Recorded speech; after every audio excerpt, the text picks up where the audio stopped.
right, that was the bell, so time to start class here. Good afternoon, everybody. I know most of you came to our last junior high session, some of you didn't, but that's okay. Today is mostly new stuff, so we'll cover over a few of the big things again, and then we'll get into some of the nitty-gritties about junior high life, day-to-day schedules, teachers, all of the fun stuff that I know you're dying to know, and your kids are dying to know. Just for your awareness, in probably the first week or two of June, we'll be bringing the kids up for pizza lunch. So we'll bring them up for lunch, give them a time to see like the music room, the gym, just so they can familiarize themselves a little bit more with the space and get comfortable, and then we'll introduce them to the 6 core teachers. It looks like all of the core teachers from this year are returning, but the joy of teaching is contracts don't finalize until May 31st and crazy things happen. But we have a really good team of teachers here, and we're very blessed to have people very committed to the kids. So, thank you, Leo. We have a project going on around us right now, so the grade 7s are doing some kind of building thing. So if you hear a drill, don't be alarmed. If you hear a saw, then worry. They're not using saws or anything like that, but yeah, they're working on a project right now. So, are you guys? Hi. No, you may not have a cookie. So, a little bit about myself. I didn't really do a good job, I was told, introducing myself last time. My name is Brian Tahart. I'm the vice principal here. I've been in this role, this is my 6th year, which I still feel like I'm new on the job some days, but then I look at the gray hairs and go, no, it's been a while. This is my 3 girls and my 3 baby dogs. And then I've taught 7 years in the elementary here as well. So my mentor teacher was Shelley Bowen. So I taught with her for 7 years, and then actually moved schools for 3 years thinking, I'll try something else, and went, oh my goodness, did I ever miss Masters. It's one of those things, if you've been here your entire, as a parent community time, you sometimes take for granted how amazing of a community we have here, from the parents to the kids to the teachers. It's pretty awesome. So I came back after a few years away. But yeah, I teach whatever we don't have teachers to teach. So my day-to-day schedule could be, I have taught art to drama to phys ed, I teach business courses, I teach design courses, and so I kind of hover around and do whatever's needed. And I have a background, teaching is not my first career. I actually started in political science, did computer science, did some programming, and then I worked as a chef for a while. So I've bounced around from career to career and ended up in teaching as kind of my hopefully forever career. But I always tell kids, this is my 3rd career, we'll see what happens. Yeah. So some of the stuff I'm going to talk about today, and now some of this, again, will be a little bit of review from last time. A lot of this is new, but one of the things I've learned for teaching kids as long as I have, there's some things I want you to hear more than once. So if I sound like I'm saying something that you heard last time, or I say even more than once today, it's because it's important. But the big pieces that we'll touch on is a little bit about school culture. Because there is definitely a change of culture in the transition from elementary to junior high. And it's very intentional. It was designed out when we kind of transitioned to the style of school we are. But we have a very intentional continuation of learning. We've probably talked to some of the parents in the community. Some people in here have older kids, and they'll be like, yeah, it is a change. And there's many parts of it that are wonderful. There's some that are challenging. We work with junior highs, so that would be a challenge in its own, but it's a beautiful challenge to have. So, college overview, and this is a review slide from last time, but the big change is we are fully a separate school. So Academy and college, we share the same society. So the R&D group that does teachers, professional development, the support staff, all of those people are the same. We have a fully separate office staff, separate teachers, separate schedules. When we report to Palliser, our school board, we report as a separate school. So we function sort of as our own entity, and then also somewhat the same. So it's always fun. Every Friday afternoon, all the teachers from kindergarten to grade 12 get together, and we do different professional development together. So there is a reason we force you to take your kids back early on Fridays. We are learning, we do it together. But day-to-day stuff, it's quite separate. Big pieces, you have to adjust a different attendance line. Every year, at the beginning of the year, a parent will call the Academy office and be, my child is late, and they'll be like, your child doesn't go here anymore. You got to call this number. So it's a different attendance line. For those of you, we don't do long-term absence stuff. So if you're going on a trip or something, you don't have to fill out paperwork or all that kind of stuff. Just email your teachers and let us know. We have a little bit of a different, it's junior high, especially if you're in sports and stuff like that. We understand you're busy. So we can bend the rules a little bit more. We don't have the same obligations as you do as an elementary school. So just communicate with us. Let us know what's going on. The teachers are really good at helping, but if you're going to miss for a while, please give the teacher some warning, okay? We have it often where someone will be like, hey, we're going on a 3-week trip. Oh, wow, great, when are you leaving? Tomorrow. Can you put the learning together for them for the next 3 weeks? No, we can't. But if you give us some time, we'll make sure that you have some stuff in place that when they return, they have some stuff to do. But we're also realistic and know if you're going on a trip to like Spain for 3 weeks, your kid's not gonna sit and do all of their homework the whole time they're there. If they are, they're missing out on a great opportunity. So we try to find a nice balance for that. Principal is Susan McAllister. She's not here today. She's doing some professional development, but she is incredible. She is the, we say good cop, bad cop. She gets to be a little bit more of the bad cop with the younger kids. I get to be the good cop, so I come in and dance with them and make jokes and stuff, and she gets to be a little bit, like not bad cop, but she gets to be a little bit more of the intense, and then as they get older, they get to know her. She's actually way nicer than I am. But don't tell the kids that because they don't believe it until they get to about grade 11 or 12. And they're like, she's actually really funny and nice. And we're like, yeah, that's true. But we don't necessarily let the kids know that until they kind of move on. With teachers, and we'll get into this in a little bit more, but they'll have 2 homeroom teachers per se. They have sort of a homeroom group, but homerooms don't mean much in junior high because you don't spend all day with the same people. They have different groups throughout the day. They have a phys ed, health, language group. They have option groups. So they're gonna move around, see a lot of people. And especially at this age, we don't like to make class groupings based on friendships because friendships change a lot in junior high. Brace yourselves, we'll talk about it more in a bit, but it is a roller coaster of fun, emotions, and change. And sometimes it doesn't hit hard, but sometimes it does. So we try to make things based on, best learning environments, teacher connections, those kind of things, a little bit less based on friendship, because again, that can change on a day's notice. And then it's like, well, we built this all around that, we're hooked. Elementary was really about building master learners. So the pedagogy of the elementary is really about learning fundamental learning skills to prepare you. We are about developing leaders. And that is kind of a 7 to 12 sequence of preparing kids for post-secondary, adult life. We see our calling as helping kids prepare to be good humans. And so we focus on a lot more deep thinking, design thinking kind of things, looking at critical thinking, all of these kind of things, sticking kind of with that brain development piece of allowing kids to start expanding themselves. Biologically speaking, puberty is a beautiful thing. It's a little bit crazy, but we want to give kids a place where they can discover who they are, where they can try a lot of different stuff, they can fail in things. And the last thing, your transition of terms. Elementary's on 3 terms. You get 3 report cards a year. From us, you get sort of 2 report cards a year, but our report card's always online. So at any time you can log in to the parent portal. We put all of our marks online. There are options that run a quarter, and then there's full year courses. Some of the high school courses go semester long, but it's just a different flow to the year. Report cards to us really don't mean much, because if you're surprised by the report card, you probably haven't done your parent job in terms of looking at the marks online. So we just recommend not too often. We have some parents and kids who look every day. That's not good for your health. That's how you create anxiety. We say like once every couple of weeks, check out the marks. If there's something on there that you're surprised about, teachers are humans, they might have made a mistake. There's a chance that your kid didn't hand in the thing they said they did. They might have just done as bad as they did. Just have a discussion with us. So, schedule 8:15 to 3:15, so school is 15 minutes earlier, and the main reason for this is athletics.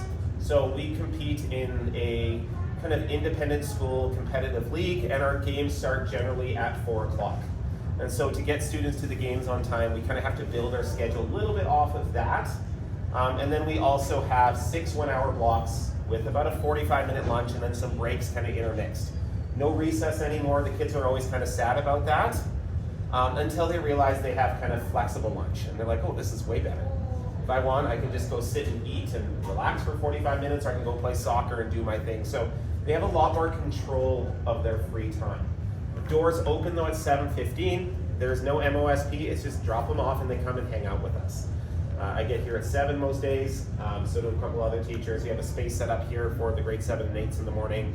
They come in, they usually just like, watch a little YouTube, finish the homework that was due, that morning. Whatever it is, they come in and hang out. It is the most mellow group you'll ever see. I love supervising it. They're like, why do you take 5 days a week of supervision? Because I honestly stand here and the kids just sleep. It's lovely. Whereas like lunchtime supervision is madness. And then after school, we have a teacher who stays until 4:30 with the kids. We have a room for them. So 7 through 9, they're in one of the labs downstairs. And then at 4:30, if you haven't made it yet, it's not the end of the world. They can just sit outside the office, but please don't do that every day. They're then just kind of under the supervision of whoever's around. So sometimes we'll say to kids, like, if your parents are going to come to like 5:36, just walk to Starbucks. Go to a place and just hang out and relax. They're very mature at this age, so we have a lot of trust.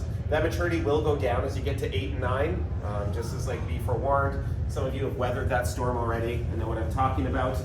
But Friday afternoons, again, there's no set supervision in the afternoon, but there are some clubs that run on Friday afternoons. So, there's lots of opportunity for kids to be here, debate, robotics runs, there's orchestra Friday afternoon. So there's usually something running here to keep kids busy if you need. First day of school. So this is always a big one, is what's the experience going to be like? We're showing up, it's our first day here, we're a little nervous because for most of these kids it's the first time they've switched schools in their life or first time in a while. We keep it really easy for them coming in. So we have a little bit of an orientation day for them.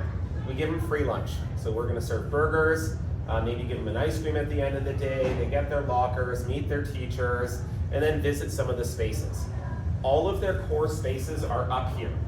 So there is 8 classrooms around us in this space here. So most of their day, especially in grade 7, will be spent in this kind of zone here. The gym downstairs, music room, and a couple options. We'll spread them out into the rest of the building. But most of it's up here, and they're going to just get familiar with the space. And we just take that time. They do not need their laptop on the first day. They're not going to go on that. They're going to get to know each other. We have some new students coming in, get to know the new kids coming in, and just breathe. Okay, de-stress a bit and be like, okay, I've switched schools. I've done the 400 feet down the hall, and I'm still alive. I'm going to make it. This is okay. I've heard junior high teachers are scary, and then they'll be smiling and welcome you warmly and be like, oh, okay, it's not that bad. So that's really the goal of that first day. And then as we progress through the week, we start going into kind of some more course outlines. What are the day-to-day events going to be like? Getting into the routine. And we really launch kind of towards the end of the first week, because I think we're coming back on the Tuesday after Labor Day this year. By Friday, we'll start getting into assignments, more kind of getting into the flow of things. But we really want to take that time to build kind of routines, traditions, and how we run the classroom, just to allow them to adjust to the different lifestyle. Not bad, it's just different, and it takes them a bit. Fall retreat. So towards the end of September, we generally do a retreat. We kind of go between Cobbs and Camp Chestermere, and we have a couple other locations I'm just waiting to hear back right now. And so this is just a fun day to get away with the teachers and have fun.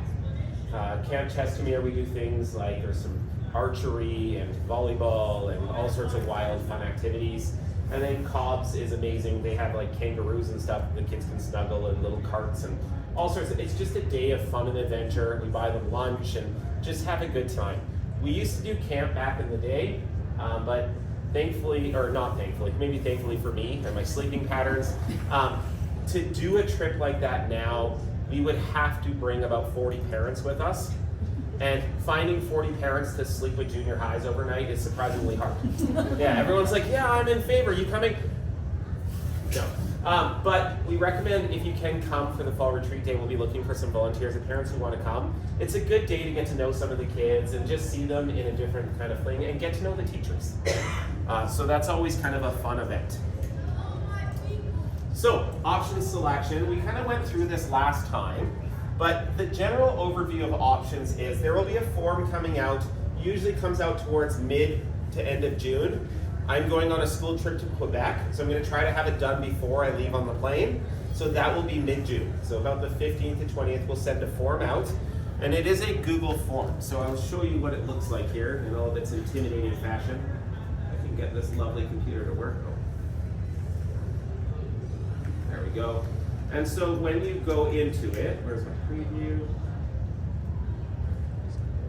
It brings up one semester at a time. So in grade 7, they will have a grade 7 option and a grade 7-8 option. So they can pick out of, now this is the last time, it'll probably be something similar. They pick one they want most, one they want least, and they rate them. This is a surprisingly challenging thing. Some kids are like, I hate them all, and they put them all as 4, and I'm like, all right, well, that means they're all your first choice. I get to pick now, as best as they can to try and select one that they like, and so on. And then they also have a 7-8 mix. So here they'll be mixing with grade 8s and options, and you can see it expands out. They have a lot more variety in this section. So there's different things that they'll look at. Then you move on, you get to the bottom, you've picked, and then you move on and you move to the next quarter. So there's 4 quarters, you do this 4 times, and this is your selections for the years. These are not locked in stone. So I take this when I'm so bored in the summer, sitting by the lake at the cabin, I start punching it in, we build some schedules, and the kids get locked in. They go, I picked to join the basketball team. I hate basketball. I don't know why I picked that. Okay, let's take you off the team. They can change all the way into the first week of that option. We usually post the class list a week or 2 before, and it's very open-ended. We generally advise them to talk to their parents before they make changes. Some kids will not, and will make the changes, and the parents will be like, whoa, I wanted you in computer programming, and you went into board games. Why would you do that? And then I'll be like, well, you didn't get your parents' permission, I'll switch them right back. Don't worry, I got your back. So, but we want them to, again, have some of that freedom. There's a good mix of physical activity, especially as we get more towards the end of the year. If I brought up this semester, about half of them are physical activity options. If you've been around a junior high at this time of year, there's a reason. Okay, they get just that they're very active, they want to keep moving, so we try to build out more and more movement and activity as we get later in the year. So there's, right now there's outdoor ed, outdoor games, off-the-wall sports, and soccer. So there's 4 different sports options that they can be involved in. And then there's still a lot of more traditional options that we have going as well. Any questions about options before I move on here? Just a quick question about the sports. Yeah. When do they take a practice? Do you travel for the competitions or any Good question. So in the grade 7 level, all of the practice are contained in school time. So we run for the 3 big ones, volleyball, basketball, soccer, those are our 3 big team sports. All of the practices run, except maybe at the end of the year during class time. All of the games are Tuesday, Thursdays after school, usually between 4 and 6:30. So it's kind of, and then each team may do 1 to 2 tournaments on a Saturday. For the younger kids, we don't travel. It's not until high school that we travel for tournaments. And the goal is for junior high sports to make it really accessible for people who do other things that they can still participate.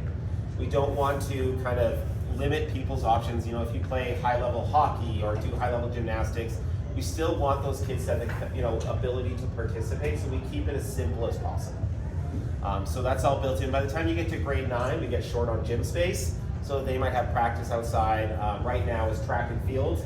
It's hard to practice in a gym. So they practice after school for a couple hours, a couple days a week, or maybe a morning during the week. But we try to keep it as close, within 1 or 2 hours of school time, because you're busy. And we want to try and help families as much as possible. So good question. Yes? Sorry, can you add to that the teams you do have to drive to the games at different schools? Yes.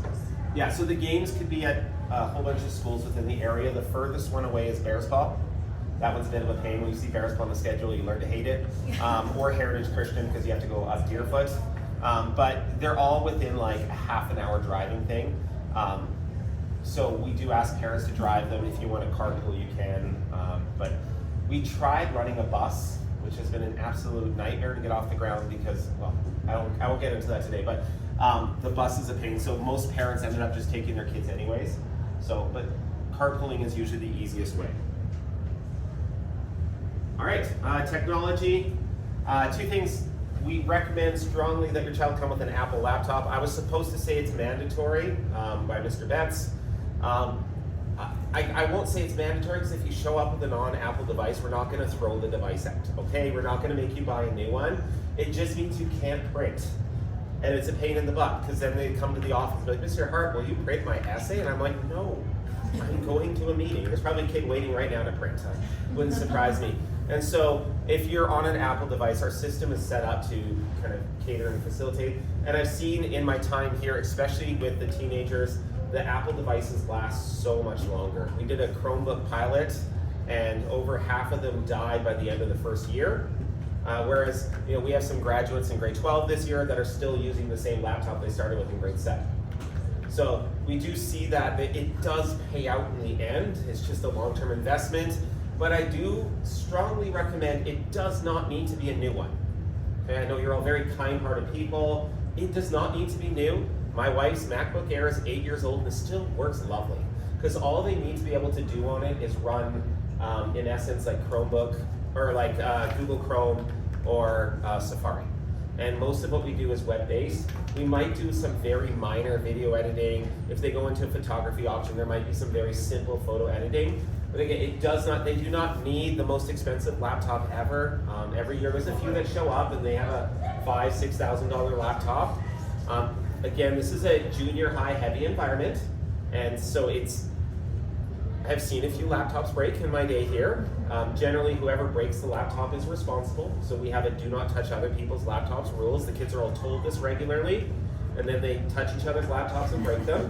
And then those kids are responsible. Some of them will go to the parents for help. Well, we will tell the parents right away, of course. But it's not a situation. So we just have a don't touch policy for that reason. And it's the same with cell phones. Oh, he's checking with me. That's Mr. Betts. Yeah. We have our cell phone policy. Kids can have cell phones at school. They just can't use them during class, with the exception of maybe listening to music. Or if they're in a photography option, maybe for photography. But they're not allowed to be on their phones during class, so I ask as parents, please do not text your kids during class time. That is the #1 distraction we have during class time, is parents texting. Or even better, parents phoning. And I would never do that. We'll see. Yeah. No, I had to laugh the other day. I was teaching a business class and the parent kind of was joking. They called and were like, sorry, I didn't know where the pot was and I was trying to make soup. And I was like, yeah, thank you. But again, these are all it's not my major thing, but I understand. I have a daughter, she's in grade 7. I do send her text messages. Just don't expect a response right away. I had one girl's like, my dad's getting really upset. He keeps texting me. And I was like, take a picture of me. So we sent a picture of me pointing at him. Oh, sorry. So it's just, we'll try to have fun with it. Clubs and sports is a brief overview of some of the stuff we have. It's always changing. So we tell students, if there's something you really want to do and you have a group of people that wants to do it, let's make it happen. So we have a lot of students that kind of jump into leadership positions and help with things. So on this book, you look at debate and robotics started with students interested, and we've got groups, and it's almost completely run by students. So there's teacher supervisors, but the students do the day-to-day running of it, especially our debate team. We're going to nationals this year with some of the players, or the debaters, and this was all done by student mentorship and leadership. Production is the same thing. We just did, And Then There Were None. It was a lovely murder mystery. There was actually one who lived, but we kind of broke the book a little bit of false advertising. But the entire show was run by students. So much so, I was in charge of tech. I didn't even come to one of the shows. I was like, yeah, they're good. They got it. They ran the tech. They did the stage management. Everything was done by students. And our goal is, in grade 7, you get mentored by these older kids and learn how they do things. And by the time you get to high school, you're able to step into these leadership positions, which is really big for us because then you're developing your resume, you're developing your experience as a person. It just helps round you out much better. And universities are starting to shift to more of a, who are you kind of admissions process. So traditionally it was like, what is your GPA? What is your average? Enter that in algorithm, we pick our top hits. UBC is kind of pioneering this, but you have to send a video submission with your application, and they review, and they have kind of a bubble of kids, and they review out of that. And so we're starting to see this change happening. You guys are 6 years away from applying for university. Some of you are much closer with some of your kids. You're gonna see this changing dynamic more and more. And this was fueled by medical school, realizing smartest people don't make the best doctors. They actually have to be good humans as well. And it's shocking. And so we're gonna see this change more and more. So we wanna help develop kids' resumes. And so we give them a lot of opportunity for leadership. So when we write reference letters, Mrs. McAllister and I write like 20 to 30 a year for students graduating, we can say specific examples, not just you're a leader, it's you're a leader when you led this. I remember when you had this problem and you did this. That gives us really concrete things to build off of, and it goes a long ways as they're applying for different programs, jobs, placements, and so on. Discipline. So this is always an interesting one, and we get asked a lot, how do we discipline kids in the college? And it starts off with the premise, I strongly believe there's no such thing as bad kids. Okay, we have some of the best kids in Alberta. Some of them make really dumb choices. And especially in the junior high realm, we have an environment where we have kids who make bad choices and we want to help them learn to move on from them. So our discipline kind of starts with that mindset of good kids make bad choices and how do we help them through some of those choices. What we really look for though is we watch for patterns. When we start seeing patterns of behavior, this is when we get into serious discussions of, okay, what are some of the things that we can do? You might lose some extracurricular privileges, we have class suspensions and so on, but we generally try not to get there. We try to have a lot of conversations with students, parents, we have Mrs. Lerner, our counselor, and really try to address the deeper issues, okay? No one wakes up in the morning and is like, I just want to raise trouble today. And I know some kids may seem that they're wired that way, they don't. They have things going on and we try to work through. Now, there's higher level incidents where we deal with them on a higher level. It really just depends, but we are very relationally focused.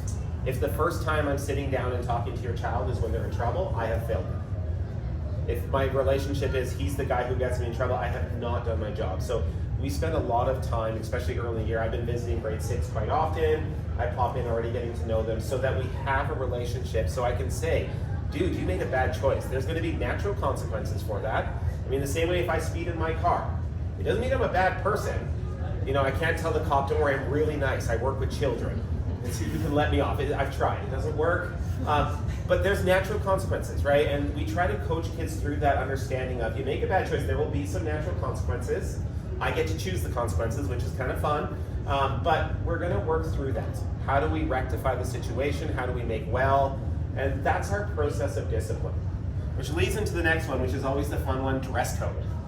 All right? We don't really have one, which sounds absolutely terrifying. But your parents, and I trust you, okay? And you get to be the choice in that we dress for school. That's what we tell kids, this is your workplace. We don't want to get in the business of measuring shirts and skirts with rulers. All right, when you do that, you can't build a relationship with someone. If I'm walking up and you're like, that shirt's too low cut, or buddy, I don't like the cut on your shirt, or like your shorts. And if we get into the semantics of those things, it's very hard to build positive relationships. So our dress code is we dress for work. This is where you come, this is where you do your thing.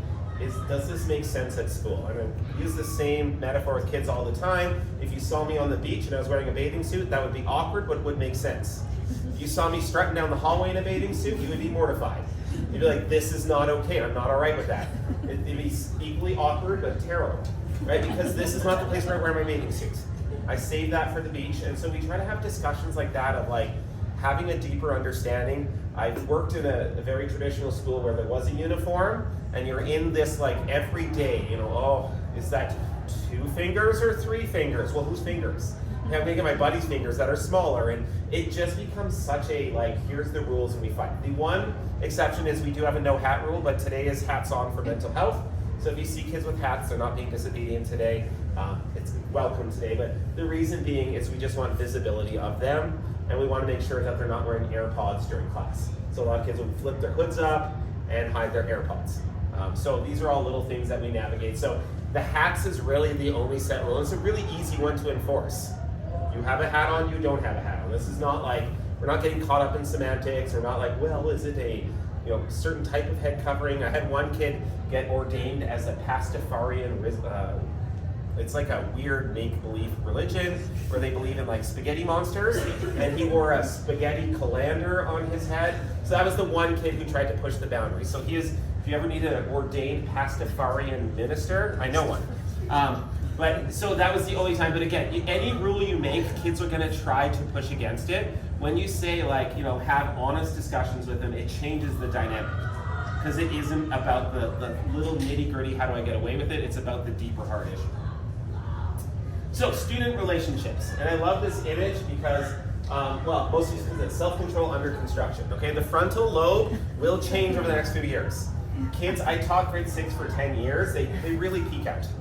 Okay, and grade 7, they start changing and then they hit grade 8. And your child will do things that will baffle you. And some of you have lived through this, you will sit there and go, what the heck were you thinking? I have a moment like that every day where I'm just like, I don't get what you're doing. This makes no sense. And then you ask them and they're like, I have no clue what I was thinking. Okay, and this is just all part of brain development. It happens on different cycles and it looks differently for different people. Some of your kids will continually be angels here and be absolute terrors for you at home. Some of you will be angels at home and be absolute terrors here. Some of them will do it in both places. Okay, and none of that is necessarily bad. Okay, that is not necessarily, it is a biblical concept that you will push away from your parents and start forming your own self. They need to actually push away from, people to start understanding who they are. So we try to give a little bit of healthy space where they can kind of navigate these challenging questions of who am I, who am I becoming, but within we call it like the master standard deviation. We have here's where our kids are. I talk to my friends at other schools, they're kind of here. One of my friends was saying, they had a kid bring a knife and try to stab someone at school, and I was like, oh, okay. I had a kid throw a chicken nugget at someone else. And we probably disciplined them about the same. It's just the reality, we have really great kids here. And do they make dumb choices? Yes. We have things, I laugh every day, I'm like, but they're great kids, and we're okay with them making some choices like that. They can still be great kids and have failed a test or said something mean to someone else, or I had a kid swear in front of me the other day, and the whole class was like, and I was just like, what are you thinking? He's like, I'm so sorry. He started crying. I was like, I don't even need to discipline you. You feel awful. So these are the kind of, again, we want to have that feeling. But the other piece of that is the changing friendship dynamic. I cannot say this enough. Especially if you have daughters, just be prepared for a bit of an emotional roller coaster some days. And it doesn't happen to everyone, but the friendship dynamics can change day to day, week to week, month to month. And it's just wild how it happens. I mean, the boys, it's a little bit more simple. It's usually like, I hate you. They punch each other. They sit with me for an hour. We call the parents, and then they move on and they're best friends again. The girls' stuff can be a little bit meaner. It can go on longer. And so it's just kind of understanding that it's not clean, it's not nice. Girls will do extremely mean things, boys will do extremely dumb things. This is all part of that junior high thing. And again, we have a very good standard deviation of kids. They're wonderful.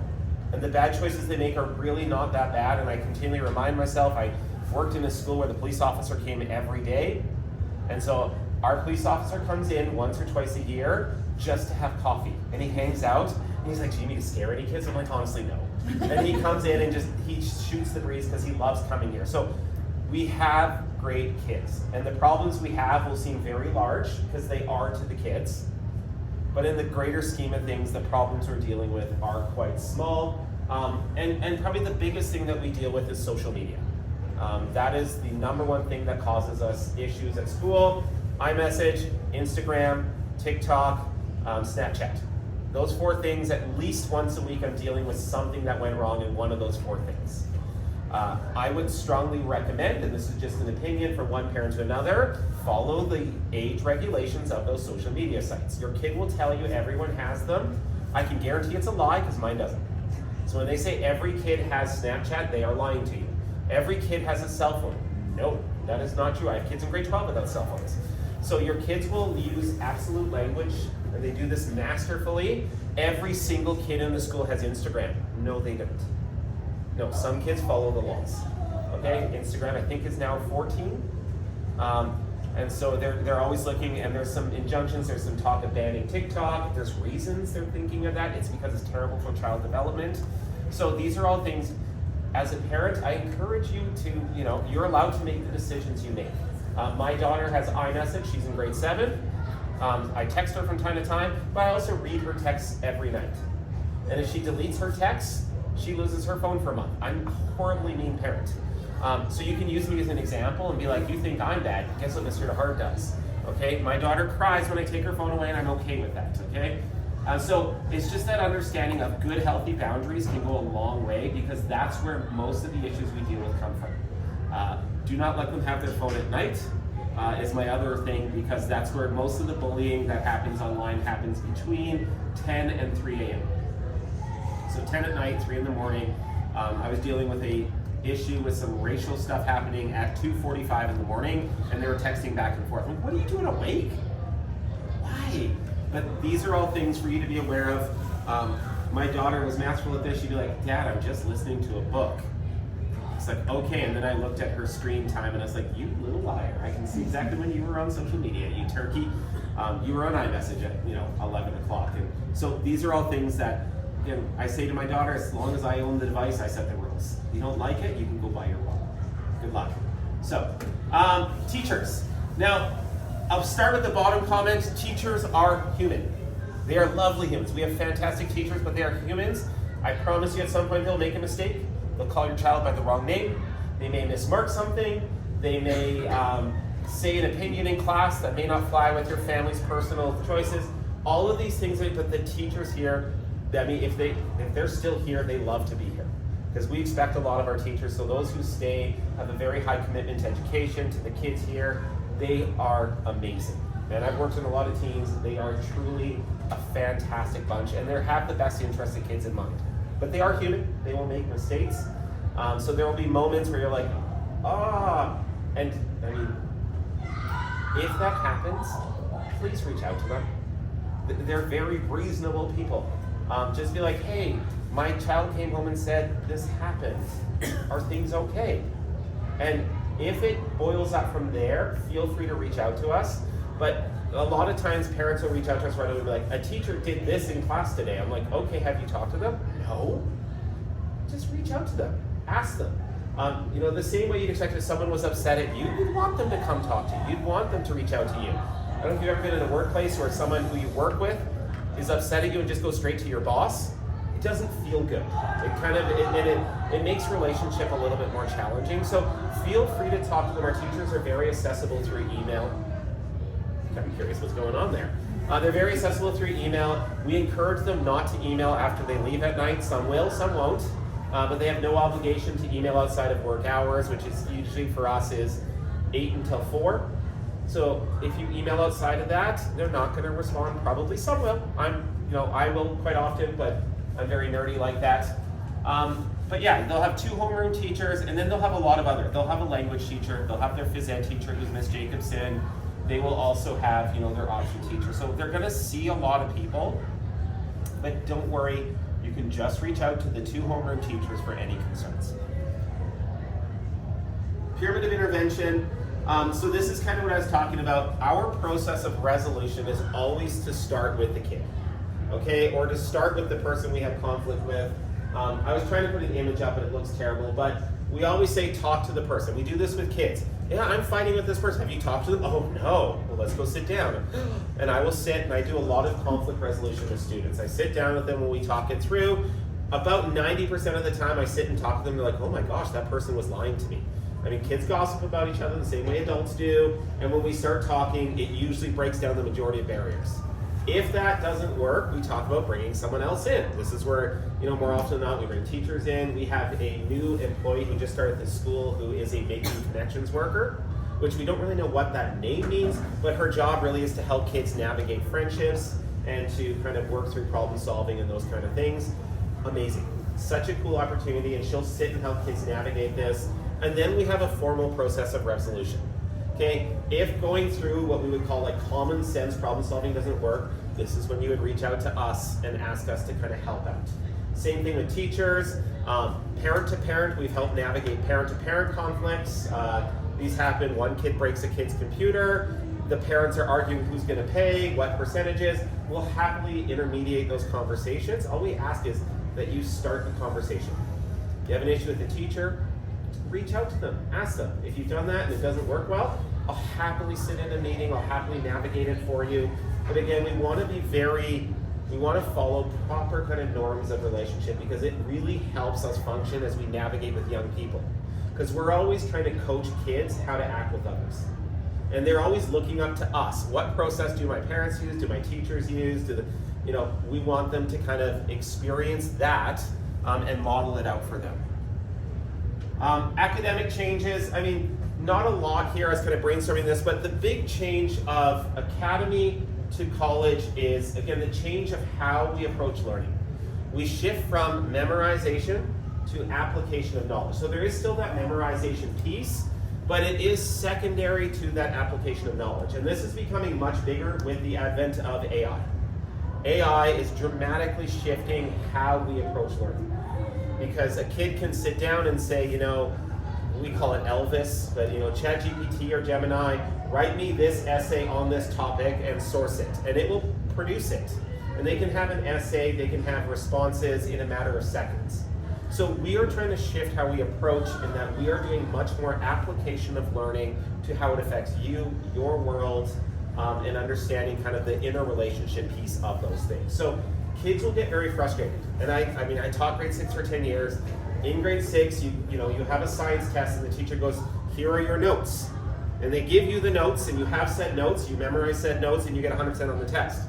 And the note will say, the year of this event was this year, and the question will say, what year did this event happen? Fill in the blank. And it's like very simple kind of memorization. We take that up a level. So some of the kids who are very good at memorizing will struggle a little bit in the first couple of months of grade 7. It is not unheard of for a 90 percentile kid to slip back 10% or 15% in the first couple of months as they adjust. If we get a couple months in the year and we're still seeing struggle, that's where we start intervening. But most kids very nicely just kind of, we kind of center and we do well. Your kids have won the lottery this year. They're missing out on half the PATs. So I was just talking to Miss Bowen this morning. I'm like, wow, you guys get to do more fun learning. So they get to have a little bit more experiential. They're starting this really cool dinosaur project, which I don't know if you guys know about yet. Maybe I'm not supposed to tell you, but it looks absolutely incredible. And so they're going to get actually a better experience kind of coming into junior high because of that. So massive gift. Not that I don't like PATs, there's some really good parts of it. It's a good process to go through, but we coach them through final exams. They have a final exam at the end of each core course, as well as language, so they'll have 5 final exams next year. And we get them ready. It's not huge, it's 10%, but it's just that learning the process. By the time you get into grade 12, they start meaning a heck of a lot. It's not 50% anymore, it's only 30. I always tell the grade 12s that complain, well, back in my day, our diplomas were 50%. And they're like, no way, that's crazy. And we're like, yeah, kids. And I also walked uphill both ways. But we want to start preparing them again for a little bit more rigorous learning, a little bit deeper thinking. And it's just part of that transition to junior high. And we run our junior high in a lot of ways with the preparation of university prep high school. So we're not preparing them for university in grade 7. That's not what I'm saying. But what we're doing is we have a scope and sequence to grade 10. And our grade 10 runs as a -1 high school, which is like the highest of Alberta curriculum. And so we run our junior high so that by the end of grade 9, they're prepared for an easy, smooth transition. It's still, easy might be the wrong word, and easier. Traditional junior high model, there's a lot larger step from grade 9 to grade 10.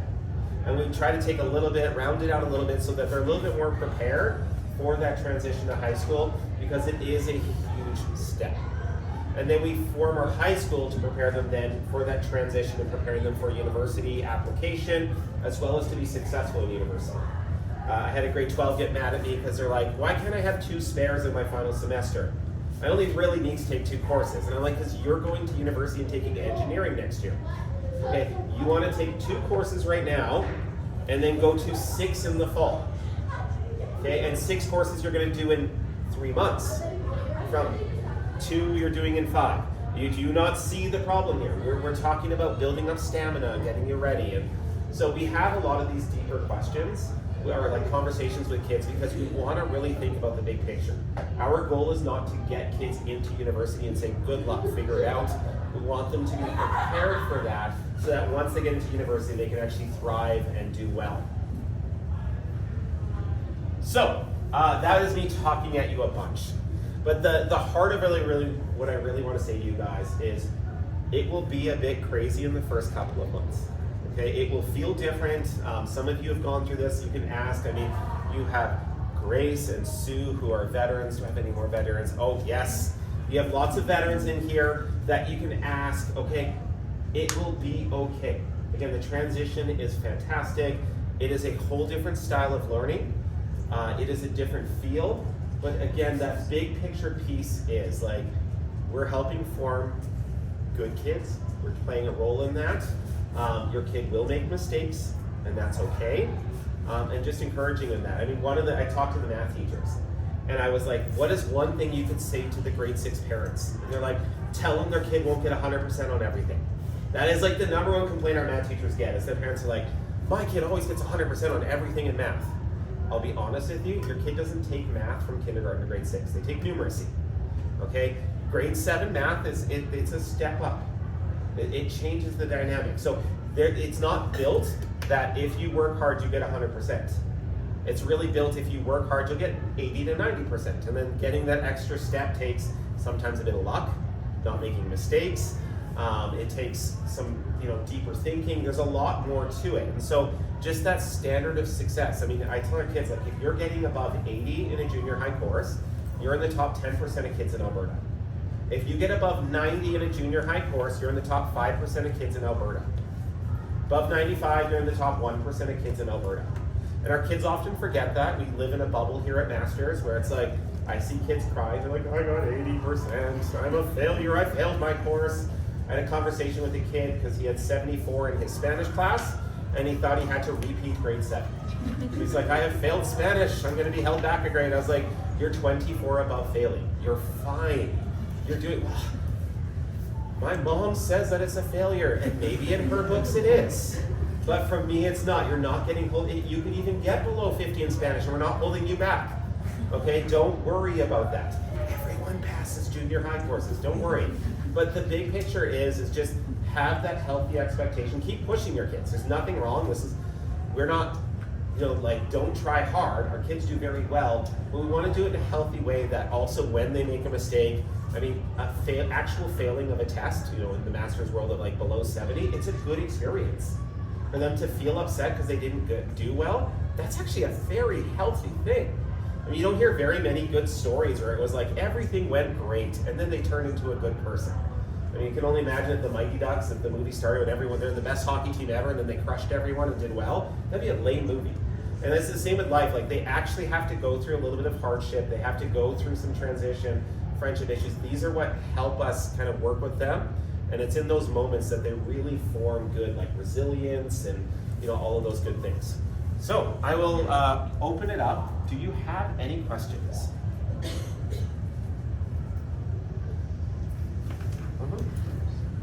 In grade 7, can they leave? I think that they can over lunch hour. Yeah, so we have kind of what we call an open campus rule at lunch. So kids can come and go, and that's a family decision. So if your kid is not allowed to leave, you can tell us and we'll make sure they stay. I won't chain them to a desk or anything, but we'll just ensure that they stay. But we like to give kids privileges, and that gives us little things that we can take away if they violate it. But I'd rather start being like, I trust you. You're in grade 7 now, you can go to Safeway at lunch, buy something and come back. You show up late more than once, you're not gonna go for a while. We recently had some grade 7s try to get to McDonald's at lunch.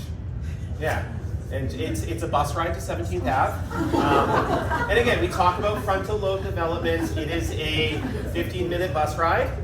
The bus comes every 20 minutes, and lunch is 45 minutes, and they miss the return bus. So this is part of that process, and again, they're all still here. None of them were expelled, none of them even got in huge trouble. This is part of that decision-making process. Now, they didn't get to go off lunch for 3 weeks. They lost that privilege, and I was like, that's a very natural consequence. They even chose that consequence. We sat down, we're like, yeah, we shouldn't be allowed to go on. That was really dumb. I'm like, you were right, that was. And so, Yeah, they can go off, but if as a family you're not comfortable with that, just let us know. We'll happily help you with that. But usually for the first week we don't let them go. But most of the kids in grade 7 will eat in the cafeteria. This area here is open for study hall at lunch, so kids can come up here and work. Some kids find a corner and hide on their social media, or they're playing games at lunch. We have kind of no laptops at lunch. We try to enforce that as best we can. Some kids are very good at hiding, so they burrow in corners and pull out their laptops. We're not a police state here. We're not going to track them down, but a lot of that is just like that trial and error and kind of learning the dynamics of here. But there's lots to do. There's clubs at lunch. There's also open gym twice a week, so they can stay as busy as they want. So good question. Yes? Yes, if you select music for elective class, Yeah. can you pick a certain instrument, or how does that work? You can do whatever the heck you want. So no, it's a great question. In music, what are you allowed to do? Our music program is, in essence, a School of Rock style program. You can pick whatever instrument. So we have everything from, like, we have some kids doing rap albums, to rock, to folk, to I have never played anything before, to we have an orchestra. So some of your kids will be performing at Battle of the Bands next week with our orchestra. If you're able to come, fabulous event. So much fun. But you can really come in, and then we have some kids who even just do mixing of music. And so we have a recording studio in there where some kids are mixing music and creating their own stuff. And we have a Spotify channel, we publish stuff, and so there's a huge wide variety, because we think music is amazing. There's a lot of good stuff, but music is also a great mental health venue. So it's a safe space for a lot of kids to feel accepted. It's open at lunch, so kids will be jamming at lunch. A lot of times it's like the grade 10, 11, 12 kids, and they put on live performances, which are mind-blowing. Like, the quality of some of those musicians is shockingly good.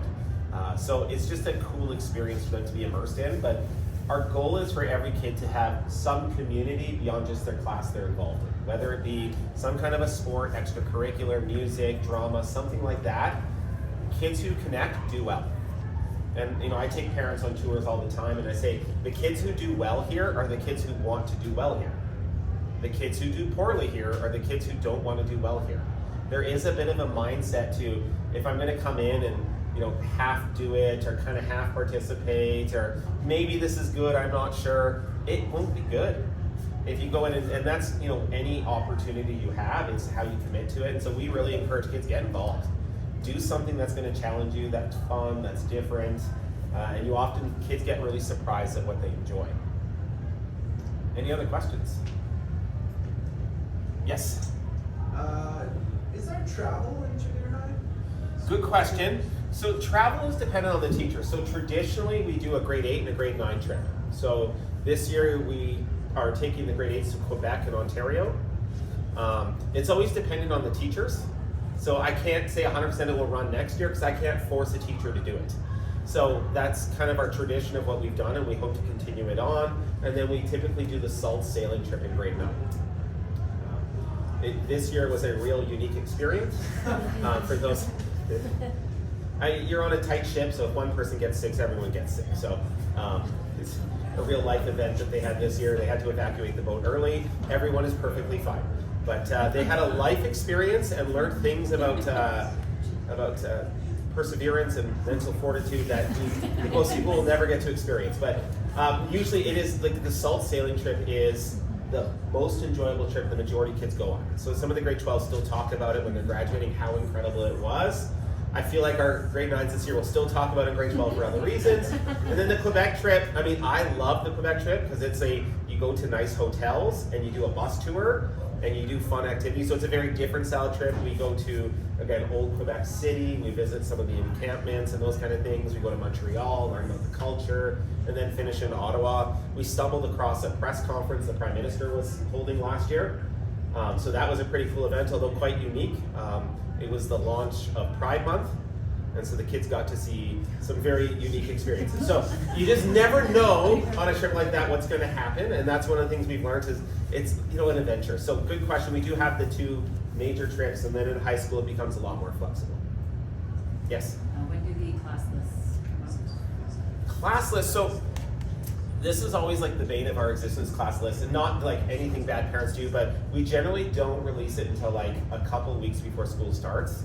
mostly because we don't build class lists off of friendships. We work a little bit with the grade 6 teachers to try and hope they have someone in the class that they get along with and stuff like that, but we really try to build the class lists off of, we know the kids leaning towards teacher types, balancing out classes and stuff like that. So we don't do a lot of class changes, mostly for the fact that we want kids to be in good learning. Junior high kids often do not do well with their best friends being in the same class as them. I was one of those. I was banned from being with my best friend for like 5 straight years of junior high and high school because we were terrible together. Great outside of school, terrible together. So we really try to base it off of optimal learning, and then they have options and languages and other times we'll see other kids. Yeah. Is the plan to keep the grade 7s in their same group, 7, 8 again? Yes, so generally what we do is our grade 7s, we try to keep them somewhat with the same kids and the same teachers, so they have like a 7-8 rollover. Especially for our humanities teachers, then they can really focus in on like the language abilities and have like a 2-year scope and sequence where they can really work on those foundational gaps and closing them. And the whole purpose is that in grade 9 math, we really launch into, and grade 9 humanities, into that preparation for high school style of writing. And so generally we do that, but life has a way of making some years we have to change it up. Some dynamics don't work. Sometimes the teachers change. So life is always interesting, but I'd say 2 out of every 3 years we keep the groups the same from 7 to 8, but it's not a guarantee. Yeah, but we don't keep them the same from 6 to 7. We try to mix it up because we're like, you're in junior high, things are new and exciting. Any other questions? Sorry, maybe I missed it earlier. When do they select all the options? Yeah, good question. That'll be around mid-June, hopefully. Okay, so they do select that. Yeah. Yeah, so they'll select that, and that'll probably be something I do on the airplane and start to put kids into options and stuff like that. But yeah, June 15th-ish is hopefully the tentative date to get it out. It is, honestly, it's not a panic. It's not like oh my gosh, it's been out for 8 seconds, I need to get it done. The kids generally get into what they want to be in, unless I'm choosing not to let them be in something, which I won't do to your kids yet. There are some kids who are like, I've picked, 6 out of my 8 things to be phys ed. Or I've picked, 5 out of 8 to be art. And those kind of things, I'm like, nah, you gotta try new stuff. And so sometimes I pick to put kids in different places. I like to push some kids a little bit into some unique opportunities. It's all with that intent purpose. Junior high should be about exploring yourself, not just embracing the one thing you know about yourself. I'm good at art, I always do art. We would prefer to kind of avoid that. And then they find out in September or earlier? Yeah, September. So what happens is the way you find out classes is we populate the class list in PowerTeacher, for the parent portal for you. So at some point the schedule pops up. One kid checks every day in most grades, and then the moment it goes out, they put it in the group chat, and then everyone knows within about 8 minutes. And then it's this mad rush, and then usually that day I get about 17 parent emails. It usually starts with, I hope you're having a wonderful summer. I was. And again, not that there's bad reasons, and I'm being kind of tongue-in-cheek here, but we really just, there's a certain amount of trust we ask for you to have, and I know we have to earn that as well with you guys because you're coming in new, and I fully understand that, but we really want to make sure kids are branching out. So that will come out then. Some kids show up on the first day of school having no clue what class they're in, which is always interesting. It's usually boys. I don't want to gender stereotype, but it's usually like, hey, I think I'm in grade 8 this year. You're like, yeah, you are, buddy, good job. Yes? Will the email options come to the parents or to the kids? Oh, it comes to the parents. Okay. Yeah, we used to send it out just to the kids, and yeah, you learn. Generally, I'd say by grade 9, we really let the kids have a little bit more choice in it. Grade 8, it's more of a mix. But yeah, grade 7s especially, you need to be involved in the process, but do let them have a voice in it. Don't try to be like, okay, what are the most academically fields only? Some parents like that, and others are like, you must do sports all the time. Like, try to differentiate. Like, try to have some, because you'd be surprised. We've got students male students who enjoy sewing, and they love it. And this is a really cool opportunity. And so, branching out, we have a young man who's in military cadets. And so he has started actually doing sewing as part of his military cadets training, and it's fantastic. So that would be kind of an example of really try different stuff, be open to things, because you'd be shocked at what kind of connects. And kids change from 6 to 8, the amount of change your child will do, you will not recognize. They will be in many ways a very different child than they were going out of 6. And that's a good thing. That's a very beautiful thing. It just can be a little bit wild. All right, any other questions? Because I know the bell's going to go in a second. Yep. Just on school supplies, how that shifts from 6. Yeah, so we just send out a list. You can order through us or you can buy them yourself. If they don't come with all of them, it's not the end of the world. It's like if they don't have 17 do-and-tangs and we don't ask that many, it's not a big deal. I saw a question back here. Yeah? They're the same. Yeah, we do. There might be one PD day a year or two that are different. So for example, we have graduation on, I think it's June 7th. And I think the academy's still in that day. I'm not sure. So once in a while we have one off day, but the holidays are all the same.